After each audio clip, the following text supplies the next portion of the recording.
ভয়াবহ অগ্নিকাণ্ডে ভস্মীভূত হয়ে গেল দুটি শোবার ঘর।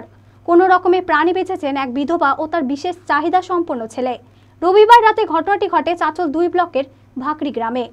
পঞ্চায়েত সূত্রে জানা গিয়েছে, ভাকরি গ্রামের সোনামণি দাসের বাড়িতে অগ্নিকাণ্ডের ঘটনাটি ঘটে।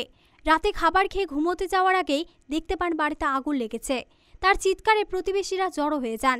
সাবমার্সিবল পাম্প থেকে জল তুলে আগুন নেভানোর চেষ্টা করেন স্থানীয় বাসিন্দারা। খবর দেওয়া হয় চাঁচল দমকল কেন্দ্রে। সেখান থেকে দুটি ইঞ্জিন গিয়ে আগুন নিয়ন্ত্রণে আনে। ততক্ষণে গোটা বাড়ি ভস্মীভূত হয়ে যায়।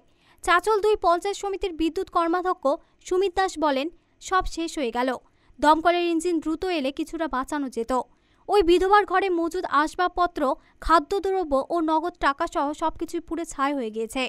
দমকল ইনচার্জ রতন কুমার সিংহ বলেন, দমকলের বড় গাড়ি থাকায় সংকীর্ণ রাস্তায় বেগ পেতে হয়েছে, তাই 2-4 মিনিট দেরি হয়েছে। মোমবাতি থেকে আগুনের সূত্রপাত বলে দমকল জানিয়েছে।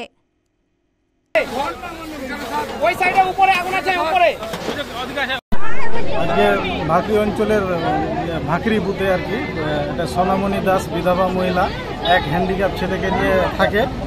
কিভাবে আগুন লেগে গেছে, আগুন লেগে পুরো ঘরটা একদম জ্বলে ভস্মীভূত হয়ে গেছে। বর্তমানে আমরা যতটুকু পারবো সহযোগিতা করছি পঞ্চায়েত থেকে এবং ব্যক্তিগতভাবে। তারপরে আগামী দিনে আরও দেখছি যা যা করার ব্যবস্থা করণীয় সব করেছি।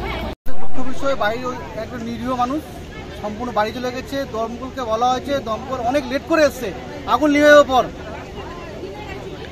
কি করছিল প্রশাসন?